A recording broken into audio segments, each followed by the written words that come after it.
Yetimler, ülkelerindeki iç savaş nedeniyle Türkiye'ye sığınan Suriyeli yetimler için seferberlik başlattı. Yetim, Öksüz ve Mağdurlarla Yardımlaşma ve Dayanışma Derneği, Suriye'deki iç savaştan kaçarak Türkiye'ye sığınan yetimlere de kucak açtı.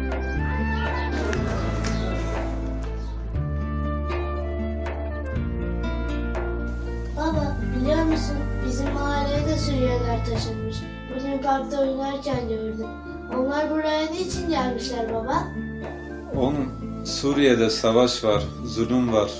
Onlar buraya gelmek zorunda kalmışlar. Onlar bizim misafirlerimiz. Onlara iyi davran, tamam mı oğlum? Tamam babacığım. Ailemizin birebir gidip ziyaret yapmışlar.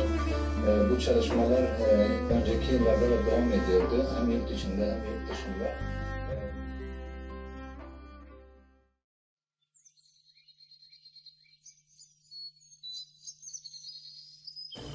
Hadi babacığım çabuk ol. Bütün arkadaşlarım parkta. Hadi baba. Tamam oğlum. Geldim işte.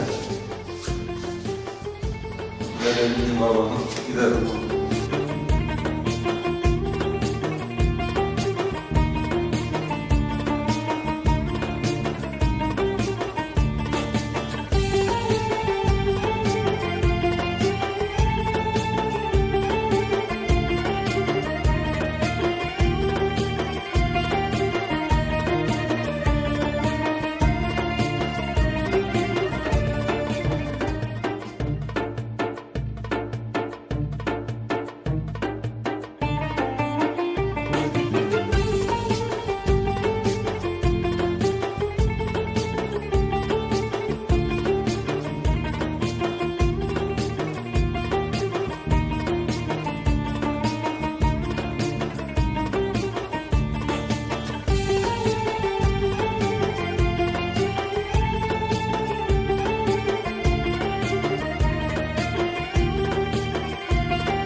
Baba bak sana dün bahsettiğim Suriyeliler bunlar.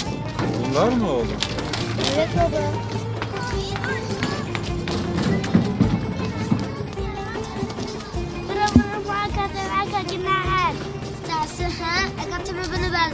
Abi etti gıdan nişantı verdi. Ali, Veysel, birim abiniz gönderi.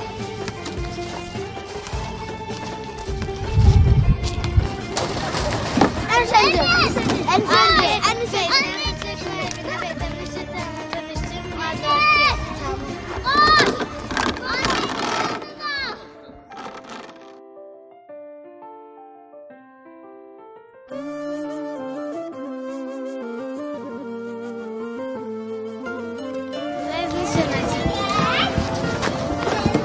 Çıktım maçare. Halama aldılar. Az. Lan mayız azrayı. Gene kuma. Abdullah Şükrü. Allah Allah. Merdim yok günüm, maddeviz yok günüm.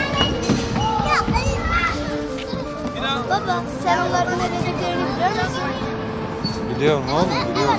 Onlar bizim köylülerimiz. Baba biz de mi Suriyeliyiz? Evet oğlum, evet. Biz de Suriyeliyiz.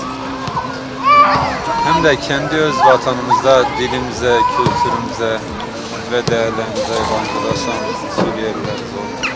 وردر دانا وار كل لانا يسمى